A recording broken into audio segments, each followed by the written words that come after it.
Heartiest welcome to the web news platform Newslink. This is Abhishek Jha. Gujarat strong wind and rough sea condition continue in Mandvi, Kutch district.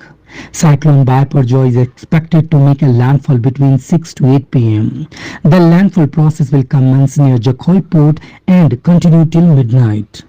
We are expecting winds of approximately 130 km per hour with a heavy rainfall in the northern Gujarat area.